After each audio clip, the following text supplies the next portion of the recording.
بسم الله الرحمن الرحيم. السلام عليكم ورحمة الله تعالى وبركاته. كلنتي وعنا وناكسن داوديال كسو دوادا كانال كين إكس أوفيشال ومركلية برنامج كين الدور حل برنامج كين قيبتيسي لحاد ما أنت وحينا مرتياه قراء عبد القن نوح ركاب أنت هنا نوجد قليل برنامجك وحوجا يرى معلومات هنا قصي معلومات كوساب سن نفتيسة قضب بدو كار للدونا برنامجك عوان كيس. بسم الله الرحمن الرحيم. الحمد لله رب العالمين وصلي وسلم على رسول الله. marka koobaad ilaahay waa mahad iska leh. marka labaadna waxa iska leh Cabdimalik oo page-kan iska leh iyo magaranayay suu dhalinyarada u dhiirigelinayaba uu ku mahadsan yahay. waxa aan ahay qoraa Cabdiqani Nuux Rakaab. maandood bay igu sharaxeen qoraaga ugu daad yaraa oo garanaysa baraha bulshadan ka hadlay waliba bulsho TV-gan ka hadlay ay yaareen oo igu dhahdeen waxa tahay qoraaga ugu daad yaraa baan noqotay hambaliyo. runtii aad iyo aad baan ugu farxay midaas. qodobka maanta aan ka hadli doono waxa uu yahay cilmiga waa shayga ugu weyn adduunyadan.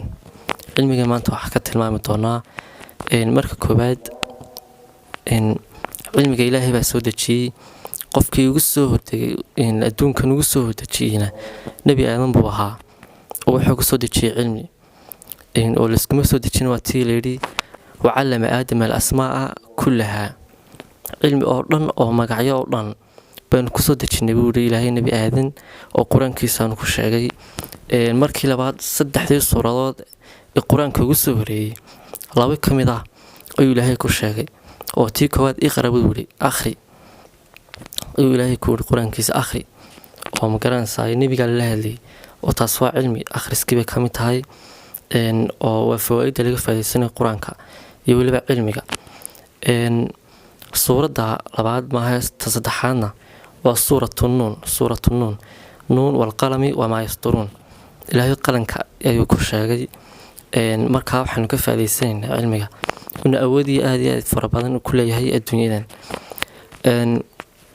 sidoo kale waxaa jira dad fara badan oo adduunyadan magaranayay libintooda ka gaaray ama guul ka gaaray oo magaranayay waxa uu sababay oo kaliya taa in cilmi ay bartaan. qofku hadduu ilaahay ku xiran yahay oo magaranayay ilaahay aaminsan yahay iyo rasuulkiisaba iyo waliba malaa'igta waa aaminsan yahay iyo jiritaanka koonkan universe-kan cilmiga uu bartaa wuxuu noqonayaa mid noloshiisa adduunyo iyo noloshiisa aakhira wax ka tara.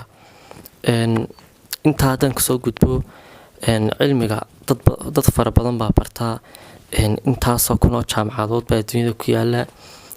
dalkeena wada aragteeno intaasoo kunoo qof baa ka qalin jabiya jaamacadaha. si wacan baana u socdaan jaamacadahaas iyo cilmi iyo maskaxda dalka bay soo saarayaan.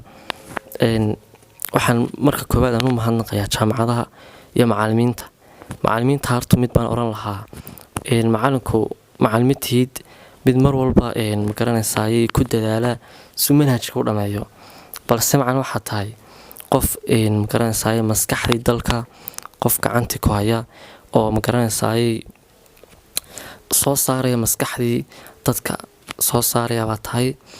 macallimiintuna aad iyo aad baan ugu mahad celinayaa. run ahaantii aad iyo aad baan u jecelahay yani ahaanteyda macallimiinta aad baan u jecelahay.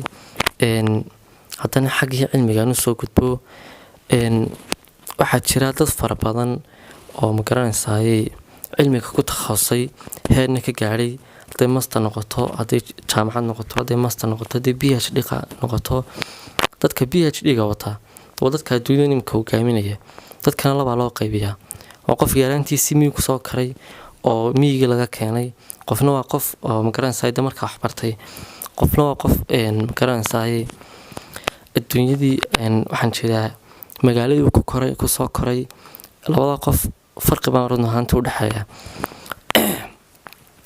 macallimiintu aad iyo aad waxay u jecel yihiin ardayga yaraantiisi miyuu ku soo qaatay magaranayay waqti soo maray waqti reemiye soo maray macnaha nomadic soo maray.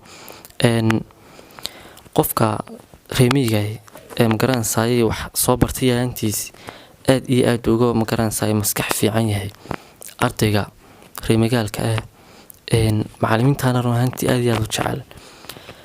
dalkiina wada aragtay nimanka oo waxaas fooq taagan adduunyada, imika waxaa fooq taagan iskaraabisbaa imika lagu wafaanaya adduunyadii. fooq ayaga kiina ka dheer, ilmaha heer baska fuushan ee caalamka jooga ee iskuulka usii socda, inanka yara ag fadhi wuxuu ku faanayaa aabahay baa fooq intaa leg. adduunyada waxaas guul maaha, laakiin waa cilmi.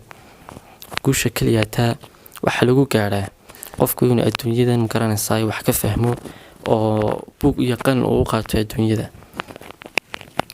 waxaa kaloo adduunyadan guul lagu gaadhaa in qofku ilaahay iyo rasuulkiisa dariiqii nebi maxamed uu raaco calayhi salaatu wasalaam.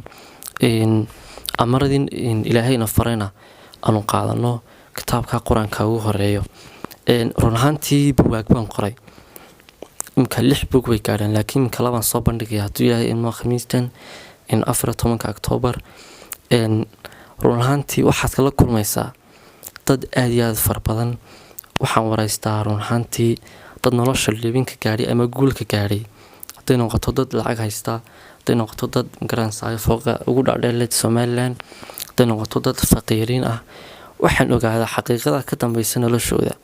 daylan qof inta nolol raaxaas kaga soo koray noloshiisii yaraantiisii iska gaadhaya magaranaysaa guul, ama hadhowna magaranaysaa meel fiican mustaqbalka yeelanaya ma jiro adduunyadan. qof walbada aragtid inuu adduunyadan hiisi ka leeyahay ama uu ka leeyahay guul ama yool, hadaf, gool inuu ka leeyahay aragtid, waa qof noloshiisii wax ka soo fahmay oo soo fahmay maxaad u noosha, ilaahay muxuu adduunyadan kuu keenay, bani aadan baa tahay. iminka markaad eegto dadka haddaad weydiisid iminka qofkaa waddada maraya ilaahay muxuu adduunyadan kuu keenay, heer wuxuu gaadhay ku dhahdo wallahi inaan garanaynba, waan iska cunaa, waan iska cabaa, waan soo toosaa bes khalaas. adduunyadu intaas maaha. taa haddaynu adduunyada ku dadaalno waxaanu noqonaynaa dad magaranaysaa adduunkii aakhiradiisii lumiyey, ilaahayna unagu caroonaya subxaanahu watacaala.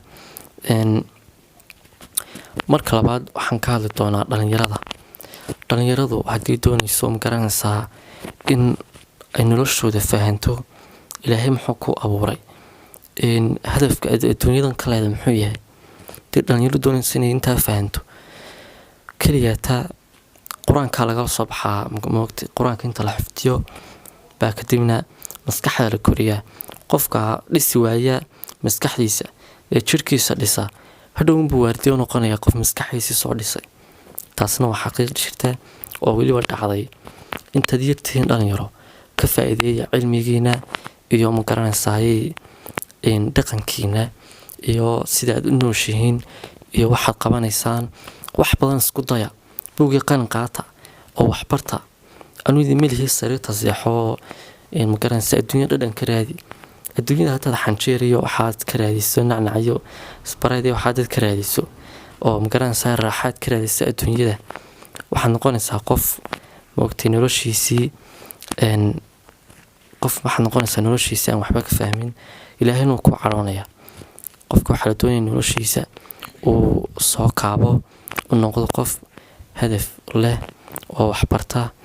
aad ka mid noqotid dadka iminka adduunyada hogaaminaya, inaad ka mid noqotid baa la doonaya. laakiin maaha inaad iska cabto iska soo toosto, taas maaha waxba ku samayn mayso, qiil macnaha taas ku noqon mayso maalinta aakhiro. ilaahay wuxuu ku weydiinayaa waa maxay cilmiga aan ku siiyey, maxaad ku soo baartay adduunyada buu ilaahay ayuu ku weydiinayaa. maalinka aanay maalinba ka dambeyn dhowrka kun oo sannadood 15 kun oo sano la taagnaanayo, waa maalin keliya haddana maalinka sida usha u taagantay, sida geedku u taagan yahay bal ilaahay isku hortaagaysa maalinka, waana xataa kaba dhaqaaqaynin. su-aaluhu ku weydiinaya waxaa ka mid ah cilmigaagiibuu ku weydiinayaa, waqtigaagiibuu ku weydiinayaa, maxaad dhalinyaradaadii kusoo xisaabisay buu ku weydiinayaa, waxaa ku weydiinayaa noloshaadii iyo caafimaadkaagii, cilmigii iyo cimriga aan ku siiyey maxaad kusoo qabatay. hadhow haddaad ilaa adiri aad kurtid ama aad gamaalaysid waxaad noqonaysaa qof maaragtay naarta gelaya. naartana dee hal tusaalaha inugu filanoo naarta lagama baxa, waa lagu waaraa naarta. jannadana lagu waaraan.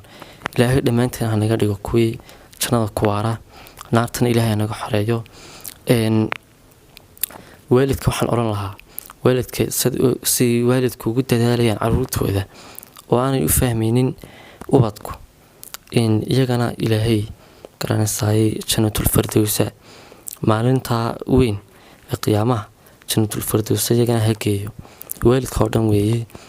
waalidku xumaan karaa, ilmuhuna wuu xumaan karaa, laakiin waalidku si walba u xun yahay ilmihiisu mar walba ka fikiraya iyo ma garanaysaay dhaqankiisa iyo siduu noqon doono. inka dadka maaragtay iga soo weydiiya baraha bulshada ay dhahda baniyuna soo dhiirigeli, dad baa jira saasa haday Twitter noqoto, haday WhatsApp noqoto, haday baraha bulshada oo dhan. macnaha waxaad ogaanaysaa dadka dibaddu inaanay waxba ku noolayn, noloshoodii adduunyo inay khiyaali ku nool yihiin baad ogaanaysaa. qof baa uu ku soo garaacayaa, wuxuu kaaga sheekeynayaa nolol gebigood beerku ku wareegayo, laakiin waxaasoo dhan waan diiwaangeliyaa, waxaan isleeyahay buug ka soo saartid. iminkana buug baan gacanta ku hayaa oo la dhahdo Black Life ama nolosha madow, oo magaranaysa dadka inaga hooseeya ama ina la midka xabaglayaasha la dhahdo ama dadba jiifka, dadka nolosha ay cishay baan ka qori doonaa hadduu allaydmo. waxaan soo ogaan doonaa xaqiiqada ka dambaysa noloshooda iyo qof walba xaqiiqo ka dambaysa u leeyahay. aniga iga laftaydu xaqiiqo iga dambaysan leh oo mid aan hiigsanayaan leh, gool aan hiigsanayaan leh. qof walba doonaya noloshiisa meel gaadho, waxaan oran lahaa wax iska baro. adduunka horumarkiisa iyo aakhiro horumarkeedaba waa adoo cilmi bartay keliyaata. maanta barnaamijkii wuxuu ku saabsanaa cilmiga. waxaan imika aan ku waraajin doonaa walaalka Cabdimaalik. intaas weeye barnaamijku. assalaamu calaykum waraxmatullaahi wabarakaatu.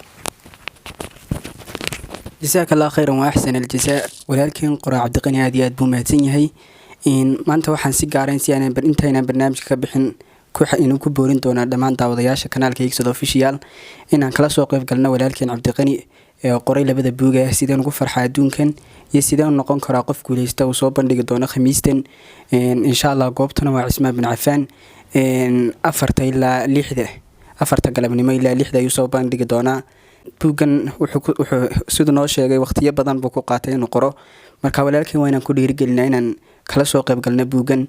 intan barnaamijkan qaybtiisa 7 ku kulmi doono waxaan kaga tegayaa. assalaamu calaykum waraxmatullaahi tacaala wabarakaatuh.